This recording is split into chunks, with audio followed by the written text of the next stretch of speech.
Assalamualaikum warahmatullahi wabarakatuh. Perkenalkan, nama saya Adrika Fitratul Aini, mahasiswa Universitas Islam Syarifuddin, program studi PHI khusus, PHI kelas 3D.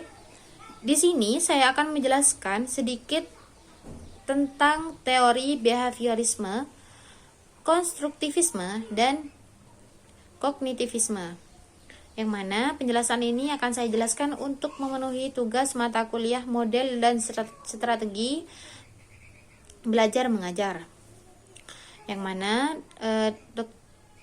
dosen pengampunya Dr. Ahmad Ihwanul Mutakin. Pertama, saya akan menjelaskan sedikit tentang teori behaviorisme.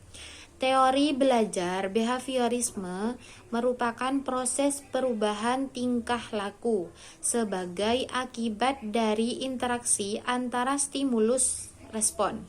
Belajar menurut teori ini adalah suatu kontrol instrumental yang berasal dari lingkungan. Kedua, penjelasan tentang teori konstruktivisme. Teori belajar konstruktivisme adalah teori yang menyatakan bahwa pengetahuan hanya ada dalam pikiran manusia dan bahwa pembelajaran terjadi ketika siswa secara aktif berinteraksi dengan masalah atau suatu konsep. Dalam teori ini, siswa membangun pengetahuan dan makna berdasarkan pengalaman mereka. Ketiga, pengertian teori kognitivisme.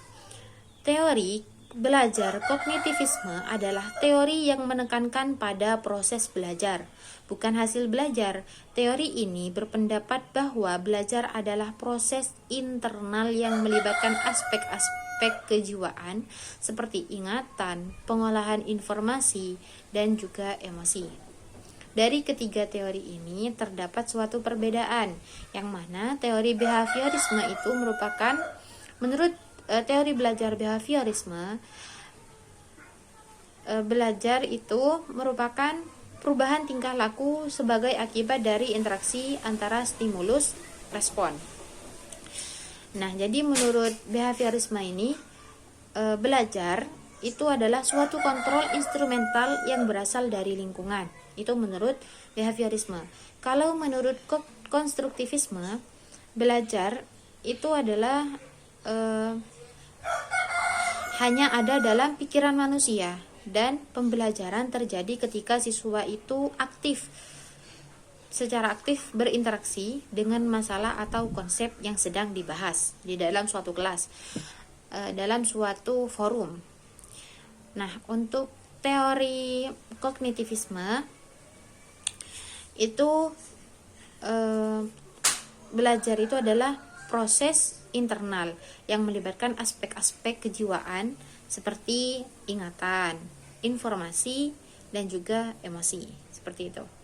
Kesimpulannya, teori belajar kognitivisme, behaviorisme, dan konstruktivisme adalah beberapa teori belajar yang memberikan wawasan tentang bagaimana individu belajar dan memperoleh pengetahuan, yang memiliki prinsip dan pemahaman yang berbeda pada setiap teorinya.